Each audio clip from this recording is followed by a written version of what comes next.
Hi, I'm Jane Moore. I'm the board president here at Splinter Collective, and I am responding to question number 18 about community. I'm Sam Bloom, and an executive director here at Splinter Collective in Tucson, Arizona. So community engagement is really the heart of Splinter Collective. This is why Splinter Collective exists, is because we're here to serve the community. We prioritize creating multiple pathways, both formal and informal, to becoming a part of the collective in multiple ways, whether that's as an artist or as somebody seeking a job looking for income. Formally, we're intentionally about hiring staff and recruiting board members who have lived experiences of houselessness, working odd jobs, doing different things to make ends meet, and most of all, experiencing racism. Unfortunately, we know that systematic racism disproportionately affects Black people, especially here in Tucson, but all over our country. And so we really strive to have as many Black board members, as many Black workers as we can, and to support the immediate Black houseless community. If you just drive by Splinter, 901 North 13th Avenue, we have a homeless encampment in front of our building, and a lot of those folks are men of color, Black men specifically, which we know are just a vulnerable population. And so we intentionally create community by having events that are accessible for both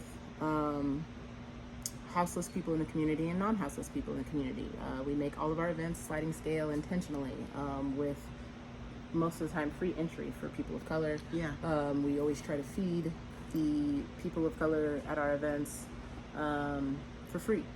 And so a little bit informal backstory, I wasn't always the board president here at Splinter Collective, but I did come to Splinter Collective in a state of crisis back in 2016. I was having a lot of anxiety and paranoia around Trump being elected president the first time.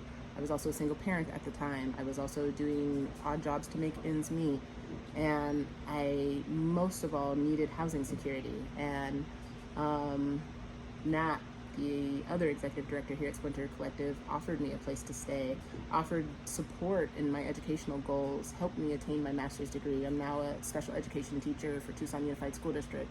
And I don't think I could have attained those things as a Black single mom without the support of Splinter Collective. So when the opportunity opened up to be the board president, I couldn't wait to take that opportunity to give back. And also, our board of directors have a monthly stipend, and as a school teacher, that's a big passion project. I'm not in it for the money, and there is no money in the summer. And so that little bit of board stipend that I get from Splinter is huge.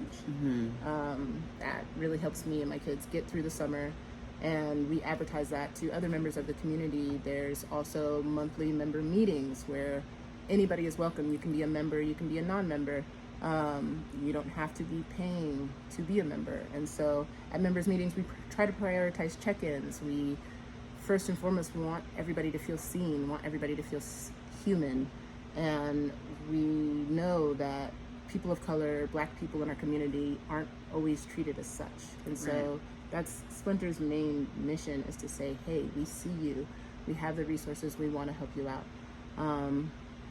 Another personal story, I was at a Splinter members meeting that Sam was facilitating, and there was a community member there in crisis. They were looking for housing, they weren't sure what they were going to do. And to be able to say, hey, we can help you out. We can help you find housing resources. We can give you a job working events at Splinter, was huge. And, that person still works for Splinter. That person still accesses the housing that we were able to provide. And so community is everything. Community is why Splinter exists. It's both the affluent community, the artistic community, all of the intersections that we have as queer artists of color, and also really supporting the houseless people that are right around us, not turning the other cheek or looking the other way. Informally, we also try to foster community engagement by hosting regular community dinners.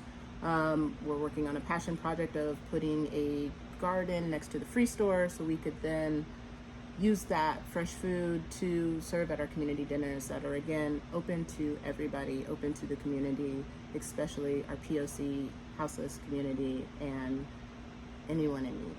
So those are the ways that we engage with community in attempts to better the lives of Black and Indigenous folks in Tucson.